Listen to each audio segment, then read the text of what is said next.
Hello student. Now today we will discuss about vibrational rotational Raman spectra.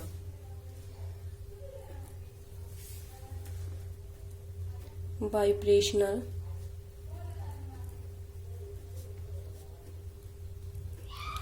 rotational Raman spectrum.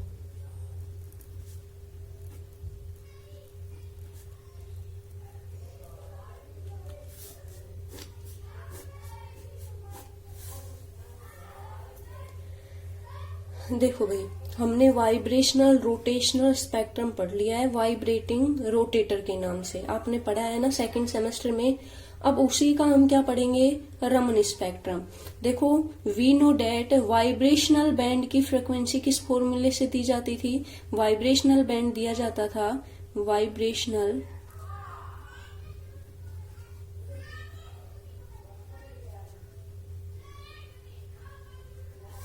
किससे दिया जाता था, mu bar, ये है फ्रीक्वेंसी ऑफ वाइब्रेशनल बैंड। ठीक है भाई, mu bar equal to mu naught plus B V dash J dash plus 1 minus B V double dash J double dash plus 1। ये इक्वेशन आप पढ़ चुके हो, इक्वेशन नंबर 1 वाइब्रेटिंग रोटेटर के case में। ठीक है, वो ही है। ये क्या होता था, रोटेशनल कांस्टेंट होता था बीवी, वाइब्रेटिंग रोटेटर की वजह से आता है ना भाई। ये जे डैश प्लस 1, ये कौन से स्टेट, एक्साइटेड स्टेट को बताता है, ये आपकी लोअर स्टेट को बताता है। ठीक है, यहाँ पे वेहर म्यू नॉट बार क्या होती थी भाई, फ्रीक्वेंसी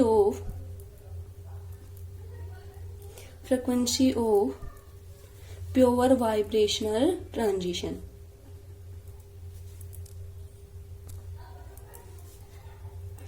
वाइब्रेशनल ट्रांजिशन।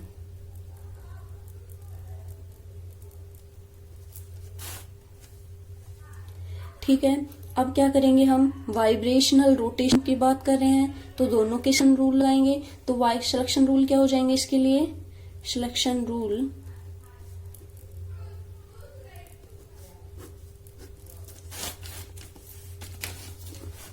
क्या हो जाएंगे भाई, सिलेक्शन रूल डेल्टा वी क्या होगा, अनहार्मोनिक ऑसिलेटर में क्या होता था, +1 +-2 अनरेस्ट्रिकेटेड। ठीक है, और डेल जे क्या होता था रोटेटर वाले केस में 0 +-2। तो हम दोनों की बात कर रहे हैं, वाइब्रेटिंग रोटेटर की, रमन की बात कर रहे हैं, तो दोनों के क्या लगेंगे, हम यहाँ पे सिलेक्शन रूल लगेंगे। ठीक है भाई, अब देखो, अब वहां पे क्या होती थी, PQR ब्रांच होती थी, यहाँ पे SOQ ब्रांच होंगी आपकी, S ब्रांच, O ब्रांच और Q ब्रांच। ठीक है, तो सबसे पहले हम पढ़ेंगे S ब्रांच कब मिलेगी आपको।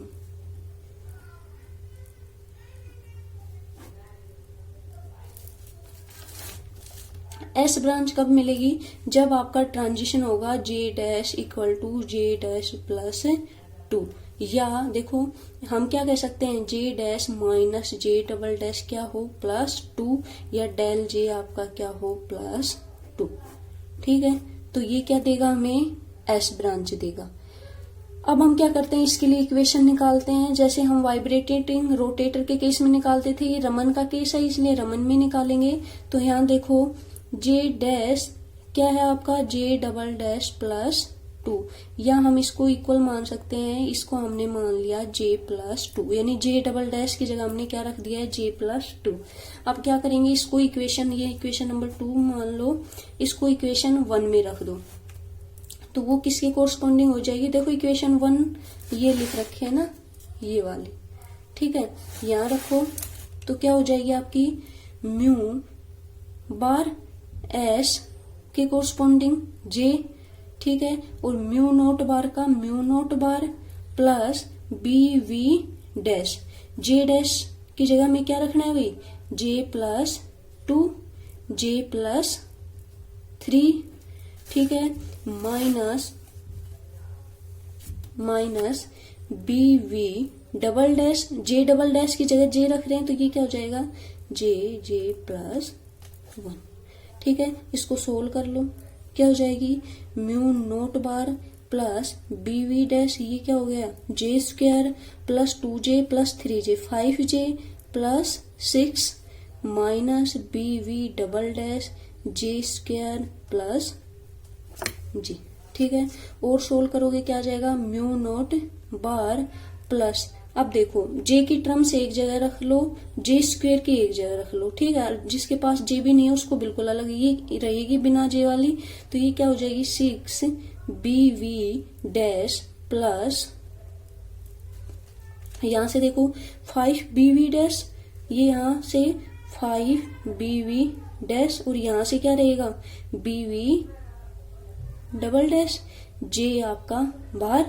अब देखो अब किसकी, प्लस जे स्क्वायर वाली कर लो, B V dash minus B V double dash जे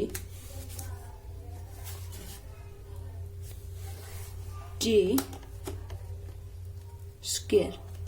ठीक है, ये आ गई, मैं इसको दोबारा लिख रही हूँ यहाँ पे, ये क्या हो जाएगी आपकी,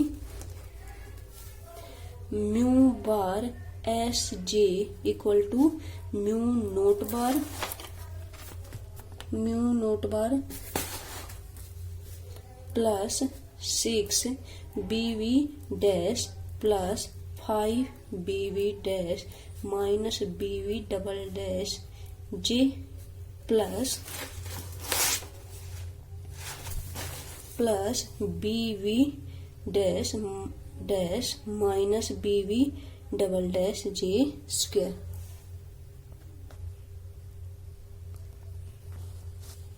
ठीक है भैया,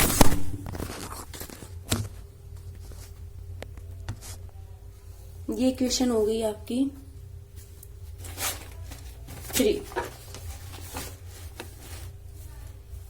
इक्वेशन नंबर 3। ठीक है, ये हमारी कौन सी ब्रांच नहीं, एस ब्रांच। अब कौन सी निकालेंगे, ओ ब्रांच।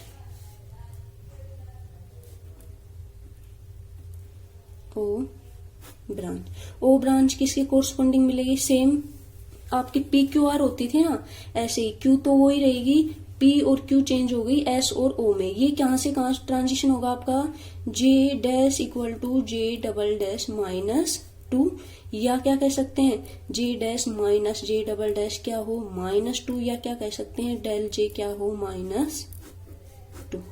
ठीक है, अब देखो अब क्या रखेंगे, वही सेम कंडीशन रखेंगे, जे डैश की जगह जे डबल डैश -2, इसकी जगह क्या रख सकते हैं, जे -2, और इक्वेशन नंबर 1 में क्या कर देंगे, पुटअप कर देंगे। तो ये क्या हो जाएगी आपकी भाई, म्यू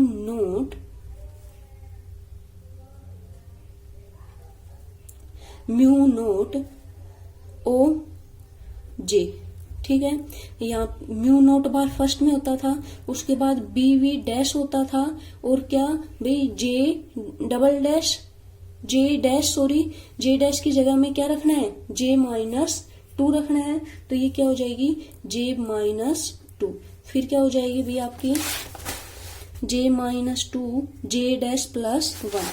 तो यहाँ पे रखोगे तो ये क्या हो जाएगी आपकी, J -1 minus B V double dash, और वो क्या होती थी सिंपल, जे प्लस 1। ठीक है, इसको सोल्व करोगे तो क्या आ जाएगा, ओ J equal to mu naught bar 2 B V dash, यहाँ सोल्व कर लो, J square -2j minus J plus 2 minus B V double dash J square plus G. ठीक है, mu naught bar J equal to mu naught bar plus, देखो J square की पहले without जे वाली लिख लो, यहाँ से क्या जाएगा, +2 बी वी डैश माइनस, यहाँ से 2 3 हो जाएगा, ये 3 बी वी डैश, और यहाँ से हो जाएगा minus common, plus B V double dash J plus B V dash minus B V double dash J square, equation number 4। ठीक है, ये कौन सी आ गई, ओ ब्रांच। अब कौन सी ब्रांच निकालेंगे, क्यू ब्रांच।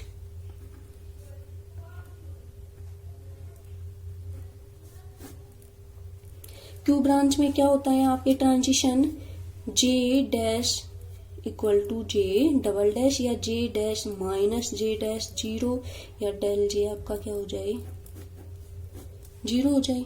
ठीक है, अब देखो इसके कोरस्पोंडिंग क्या रहेगा भाई, वैल्यू रखनी है J dash equal to J double dash, और इसकी जगह आप क्या रख लोगे, जे इक्वेशन नंबर 1 में रखोगे, क्या हो जाएगी म्यू बार और क्यू जे। ठीक है, equal to mu bar, mu naught bar तो रहेगा, उसके बाद क्या होता था आपका बी जे जे प्लस 1, तो B V dash J J plus 1, तो यहाँ क्या हो जाएगा जे जे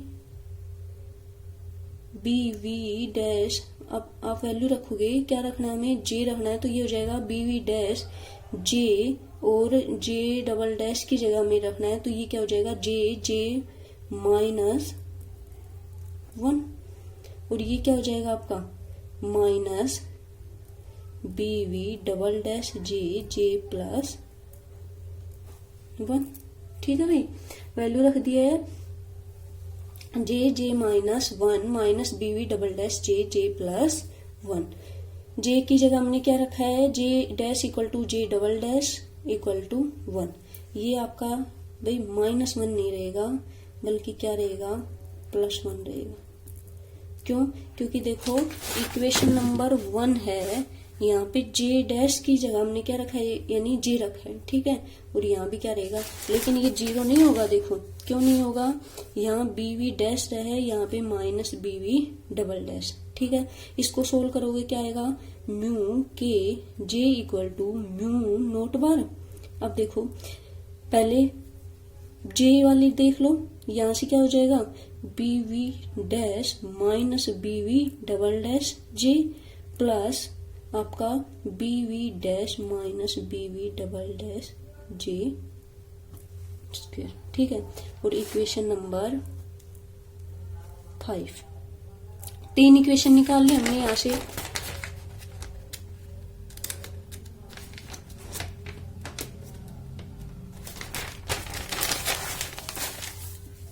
ठीक है, अब देखो हमने 3 ब्रांच निकाली है, वो इम्पोर्टेंट है आपकी। सबसे पहले हमने निकाली थी कौन सी, एस ब्रांच। उसके देखो मैं दोबारा लिख रही हूँ क्योंकि ये आगे यूज होंगी आपकी, mu S bar J equal to mu naught bar plus 6 B V dash plus 5 B V dash minus B V double dash J plus B V dash minus B V double dash J का square. ठीक है, ये S थी आपकी S O जे या S O जे। ठीक है, ये भाई mu naught bar plus 2 B V dash minus 3 B V dash plus B V double dash J plus B V dash minus B V double dash J का square. ठीक है, और mu Q जे क्या निकाली हमने, mu naught bar plus B V dash minus B V double dash J plus B V dash minus B V double dash J square. ठीक है, अब देखो यहाँ कोई सेपरेशन का कंसेप्ट नहीं है, आगे हम इसमें सेपरेशन के कंसेप्ट और पढ़ते हैं। ठीक है, आगे ये केस बनते हैं, सेकंड यूनिट में पढ़ेंगे हम, बीवी डैश माइनस बीवी डबल डैश जब पॉजिटिव हो जब नेगेटिव हो। ठीक है, तो यहाँ पे जे, हाँ एक बात और ध्यान रखना भाई, ये बताना भूल गई, जे यहाँ से कहाँ से स्टार्ट होता है, 0 से, 0 1 2। ठीक है, यहाँ ओ वाले केस में कहाँ से स्टार्ट होता है, जे आपका देखो म्यू नोट बार जे क्या रखे हम, यहाँ जे आपका ओ वाले में होता है जे, यहाँ भी आपका 0 से होता है, 0 से नहीं होगा से, क्यों, क्योंकि ये आगे हम जब इसकी देखो स्पेक्ट्रम खींचूंगी मैं तब बताऊंगी। यहाँ जे, ये अभी तुम सीधा याद रखो, जे यहाँ से 2 3 4 ऐसे शुरू होता है। क्यों, देखो अगर मैं यहाँ 0 रख दूंगी ना, तो सेपरेशन जब हम निकालेंगे इन लाइंस के बीच तो वो सही सेट नहीं होता है। इसलिए इसमें क्या हो जाती है, लाइंस मिसिंग दिखाएगा। अगर आप यहाँ 0 1 2 3 से रखोगे तो लाइंस यहाँ पे मिस हो जाती है, ठीक है, मिसिंग लाइंस, ये भी कंसेप्ट है। नेक्स्ट टॉपिक आपका है इंटेंसिटी अल्टरनेशन इन रमन स्पेक्ट्रम, तो उसमें ये कंसेप्ट आता है। ऐसा क्यों होता है, इसलिए ये आपका यहाँ से 2 से स्टार्ट होता है, इसका ध्यान रखना है, ठीक है, और यहाँ का आपका 0 से स्टार्ट होता है। ये आपने भाई समझ, ये पीछे जब हमने वाइब्रेटिंग रोटेटर पढ़ा था ना, वहां से ही आता है ये कंसेप्ट, ठीक है। तो ये कौन सी होती है आपकी, एंटी स्टोक्स लाइन की इंटेंसिटी होती है ना, इसको मैं बताऊंगी, तुम्हें ध्यान रखना है। एंटी स्टोक्स यानी ये कह सकते हैं हम, ये कब, जब आपका -2 वाला एंटी स्टोक वाला कंसेप्ट यानी आएगा ये -2 वाला, जब ट्रांजिशन -2 वाला, तो आप वहां पे अगर 0 1 रखोगे तो वहां ट्रांजिशन पॉसिबल ही नहीं होते हैं। अब इसका स्पेक्ट्रम खींचेंगे हम, तब देखेंगे कि ऐसा नहीं होता है, ठीक है, इसको नोट कर लो ये बात। ये जैसे स्पेक्ट्रम आएगा मैं तब बताऊंगी इसको, ठीक है। यहाँ आपका 0 से स्टार्ट होता है क्योंकि इसके ट्रांजिशन वहीं से स्टार्ट होते हैं, ठीक है। तो यहाँ से हमें कितनी ब्रांच मिल गई, 3 ब्रांच मिल गई, ठीक है, समझ में आ गया होगा। देखो वाइब्रेटिंग रोटेटर का केस, यानी कहने का मतलब ये है कि कोई मॉलिक्यूल आपका वाइब्रेट भी कर रहा है और साथ साथ रोटेट भी कर रहा है, ठीक है। उस सिचुएशन में हमने फ्रीक्वेंसी कंसीडर की है। 3 ब्रांच वो ही आपके सिलेक्शन रूल लगाए हैं हमने, दोनों के, वाइब्रेशनल स्पेक्ट्रम के भी और आपके रोटेशनल स्पेक्ट्रम के, दोनों के सिलेक्शन रूल लगा के जो इक्वेशन हमने वाइब्रेटिंग रोटेटर के केस में निकाली थी, उसी इक्वेशन में हमने रमन के लिए निकालनी थी, तो उसके सिलेक्शन रूल लगा के हमने तो इक्वेशन डिराइव कर ली, और उन इक्वेशंस पे हमने सिलेक्शन रूल को फॉलो करते हुए 3 लाइंस निकाल दी यहाँ से, μSO/Q, ठीक है। इन इक्वेशंस को आप ध्यान से याद रखना। फिलहाल यहाँ तो तुम्हारी यही देखो, आगे काम आती है ये, जब सेकंड यूनिट में पढ़ोगे आप तब ये चीज एज इट इज काम आएंगी, वहां पे बताऊंगी सेपरेशन कैसे होता है। यहाँ इनका कोई यूज नहीं है, फिलहाल तुम्हें इन्हें सीधे ही ड्राइव करके आना है, ठीक है। ये आपके सिलेबस में नहीं है वाइब्रेशनल रोटेशनल रमन स्पेक्ट्रा क्या होता है, बट ये पेपर में पूछा जाता है, इसलिए मैंने करवा दिया है, ठीक है। अगर कोई क्यूरीज हो तो आप मेरे से पूछ सकते हो। इसका स्पेक्ट्रम क्या होता है, इसकी लाइंस कैसे मिलेंगी आपको, कैसी ब्रांचेज मिलेंगी, ये पढ़ेंगे हम नेक्स्ट वीडियो में। ओके।